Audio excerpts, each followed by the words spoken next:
బలమంతా నీవేనయ్యా, నా బలమంతా నీవేనయ్యా.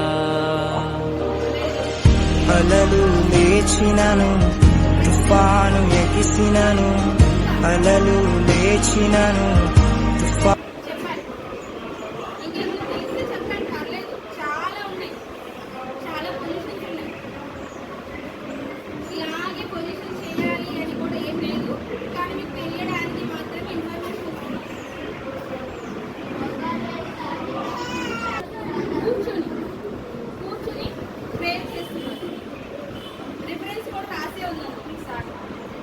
కూర్చుని ప్రార్థన చేశారు. అక్కడ దావీదు గారు దేవుని మందిరంలోకి వెళ్ళి అక్కడ కూర్చుని ప్రార్థన చేశారు.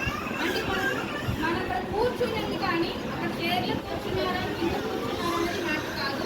ఒకవేళ కూర్చుని ప్రార్థన చేసే విధానం గురించి మాత్రం మనం మాట్లాడుతున్నాం. దావీదు గారు ఏం చేశారంటే కూర్చుని దేవుని సన్నిధిలోకి వెళ్ళి ప్రార్థన చేస్తున్నప్పుడు దేవా నన్ను ఇంతగా హెచ్చించాను అంటే హెచ్చించాలంటే అక్కడ దావీదు గారు ఏ పొజిషన్లో ఉన్నారు?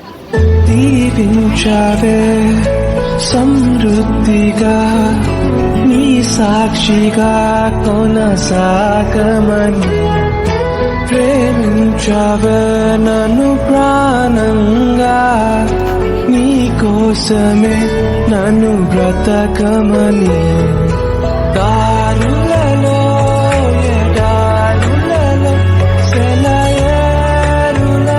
ప్రవహించుమయా.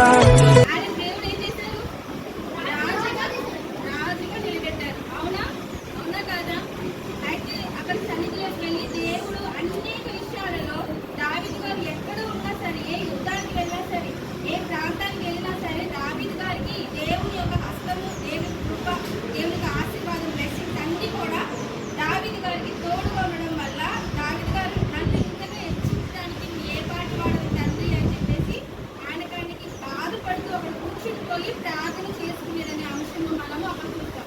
కూర్చుని చేసిన ప్రార్థన దావీదు గారు కూర్చుని చేశారు. ఆయన అంగలాచుకుంటూ లాస్ట్ పొజిషన్లో కూడా ఆయన సాష్టాంగ పడి కూడా ఆయన దేవుని సన్నిధిలో ప్రార్థన చేసేవారు.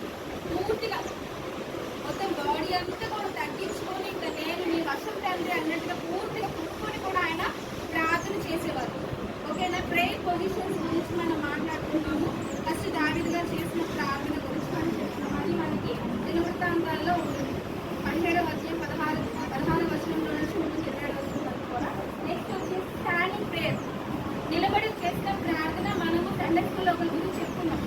ఎవరు చేస్తారు? ఒక్కరు గుర్తున్న వాళ్ళు ఎప్పుడు కడుతుంది. మనం సన్నిధి దేవుని సన్నిధిలోకి వెళ్ళి ఇద్దరు వ్యక్తులు నిలబడి ప్రార్థన చేసుకుంటారు. ఒకరు గొప్పగా చేసుకుంటారు, ఒకరు తగ్గించుకుంటారు.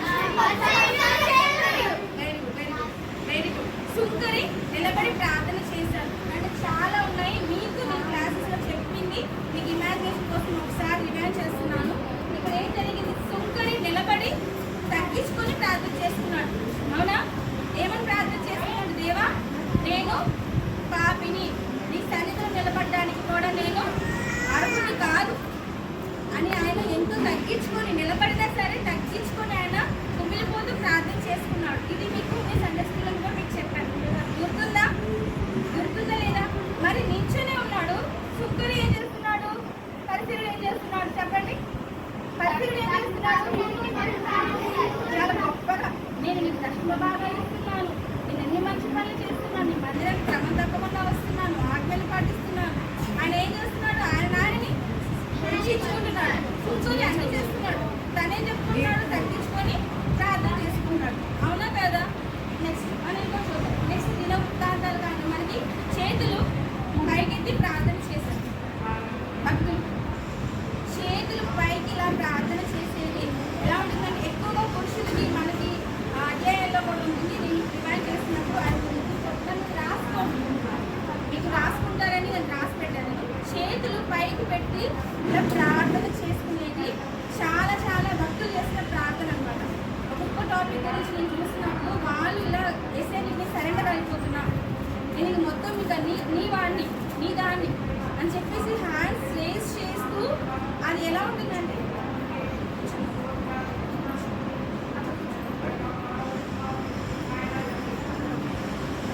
హ్యాండ్స్ ఇలాగా రేస్ చేస్తూ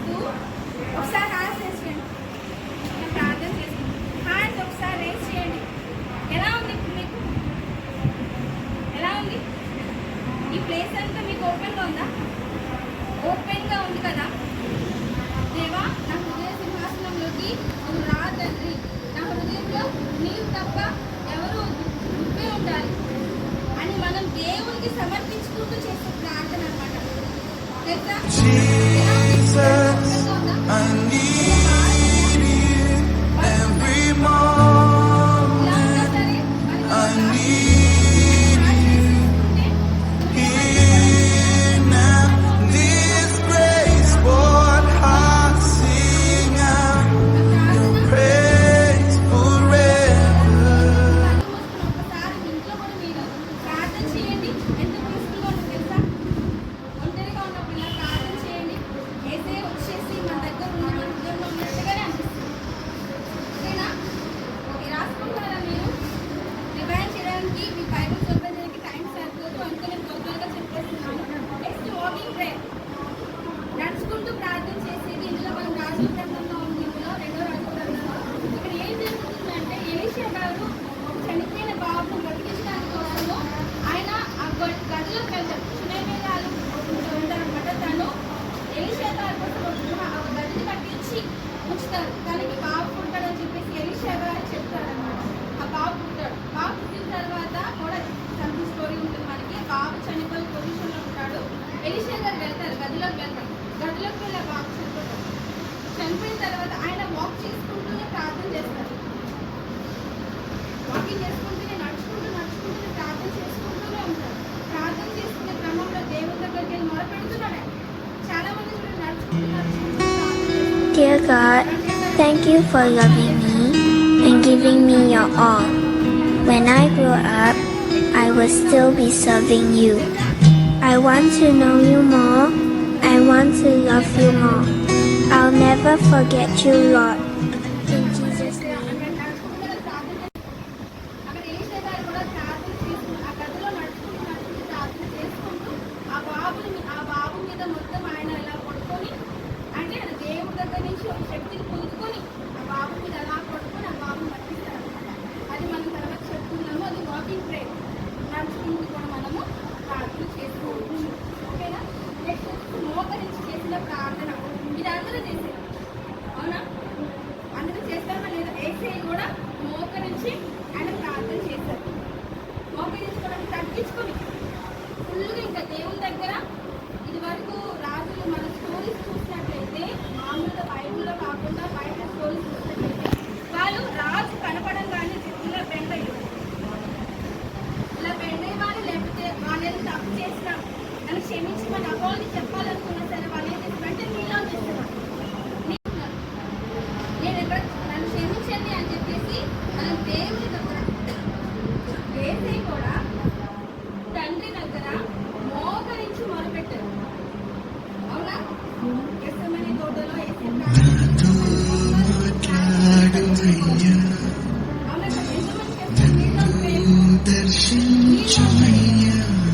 తగ్గించుకొని మనం దేవుని తగ్గించుకోవడం దేవుని దగ్గర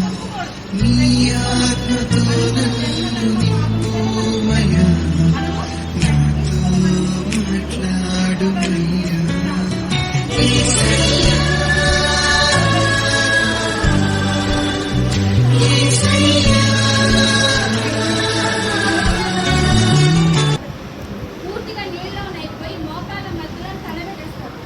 వర్షం కోసం ప్రార్థన చేస్తారు. ఇలా మోకరించిన ప్రార్థన చేస్తారు. అంటే పూర్తిగా సగం బెండ్ అయిపోయి పూర్తిగా ఇలా పెట్టి దేవుని దగ్గర వాటిని అడుగుతున్నారు. దేవా, నాకు ఇది కావాలి, నేను అడుగుతున్నాను. నీ ఎవరి వైపు చూడట్లేదు, ఏ మనిషి వైపు నేను చూడట్లేదు, కేవలం నీ వైపే నేను చూస్తున్నాను. నాకు ఇది కావాలి తండ్రి అని చెప్పేసి అడుగుతున్న చేసే ప్రార్థన. ఫస్ట్ ప్రార్థన ఏంటి? ఎవరు చేశారు? దావీదు గారు చేశారు. నెక్స్ట్ ఇంకో నిమిషం ఏం చేశారో చెప్పండి. ఎవరు ఎక్కువ ప్రార్థన విన్నారు? నెక్స్ట్ నిలబడి.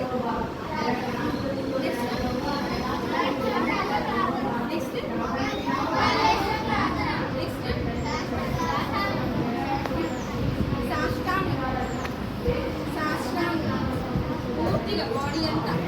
నెక్స్ట్ ఒంగోలు ఓకే, ఒంగోలు చేసిన ప్రార్థన. ఓకేనా? సరే, ఇలా చేస్తే ఇది మీకు క్వశ్చన్.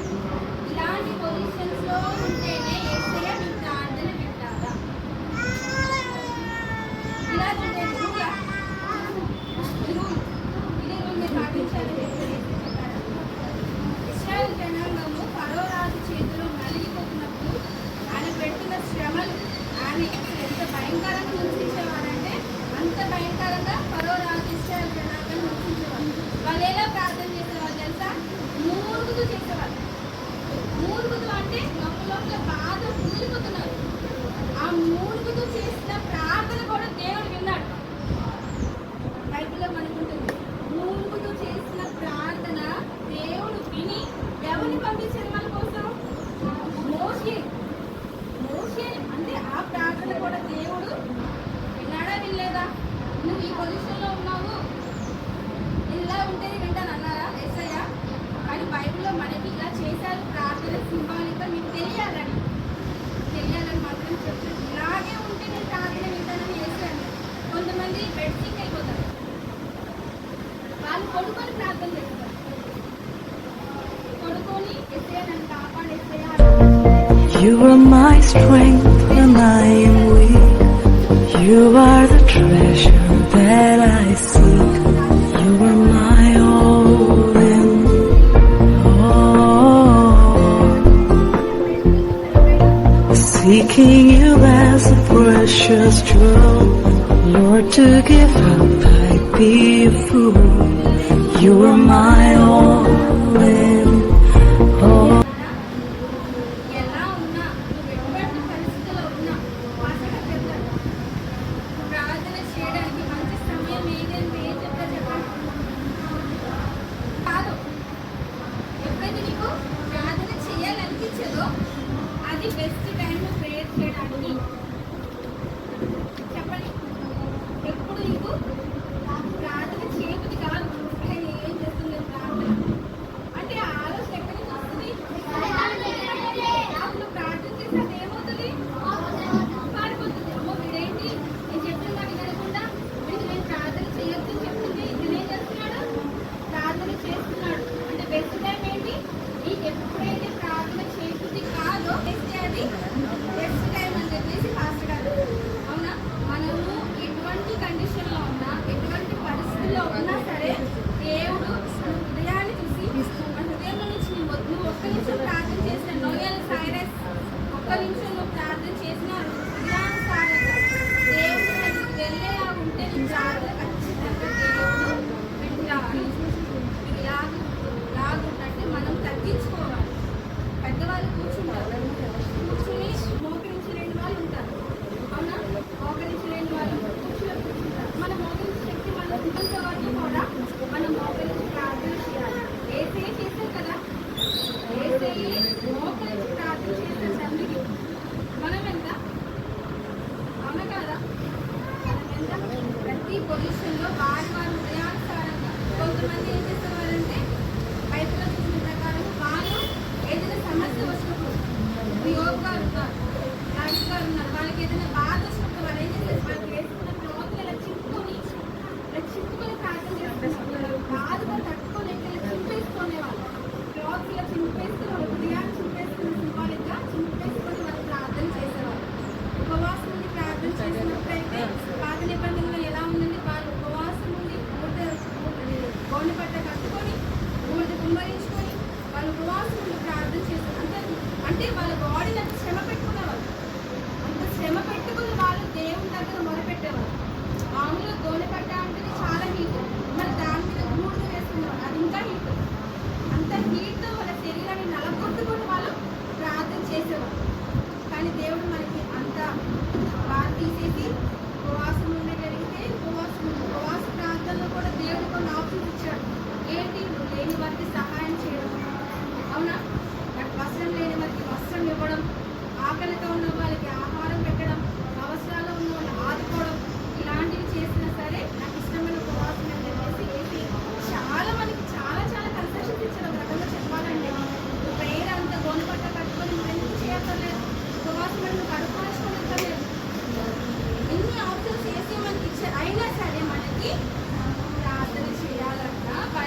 Thank